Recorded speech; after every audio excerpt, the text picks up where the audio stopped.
Tonight, our Call 6 investigators are uncovering a loophole in federal law that allows some people to take advantage of a disability benefit they don't deserve.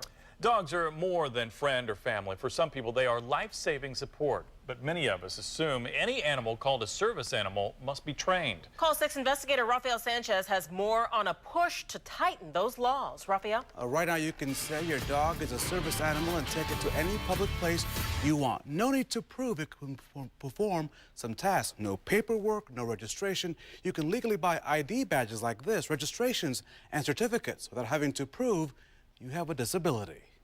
Call them cute, cuddly, or lifelong companions. I am more than ready.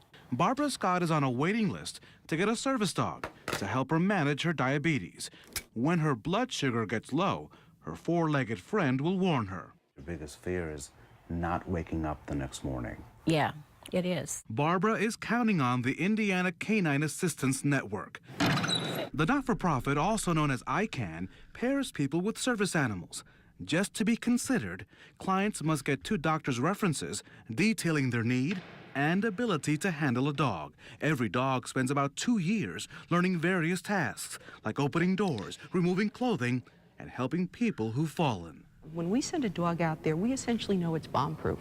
It is not going to misbehave. It is not going to bark. Sally Irvin is ICANN's executive director. We have a very big demand, and most service dog programs do, and we can't meet the demand.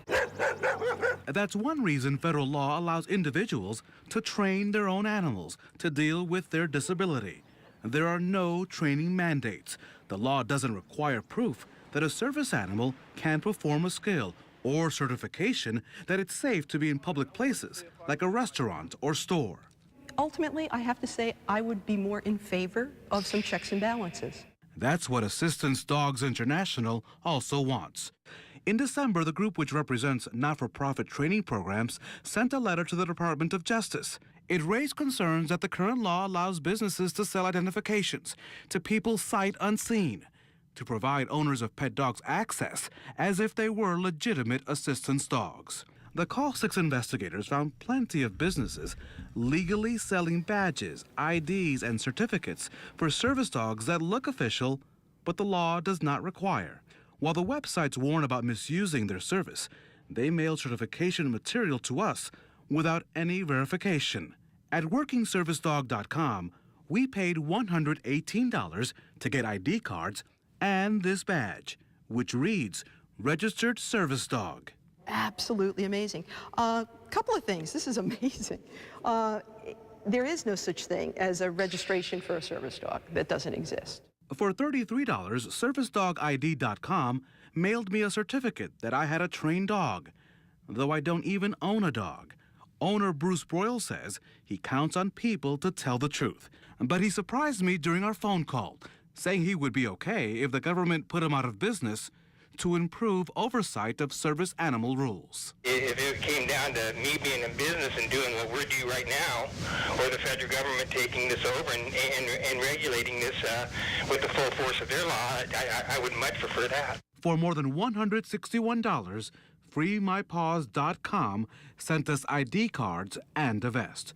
Company President Jason Michael says he supplies products to be used by qualified people. He adds, present federal rules are gray and leave a lot to interpretation. I'd like to see stricter regulations. Echoing Barbara's call, the family of Thomas Miller, who is also waiting for a service dog. They want to know exactly what is required of them, so they don't waste their time or money on things they don't need before the animal arrives. To me, if it will affect your child, there's no such thing as overregulation.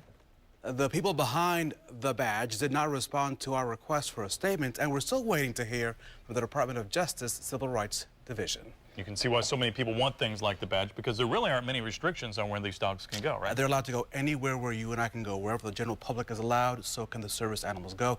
And the American with Disabilities Act makes it illegal to ban or even to charge a fee to anyone with a service animal. Kind of disturbing and a real eye-opener. Thanks, Rafael.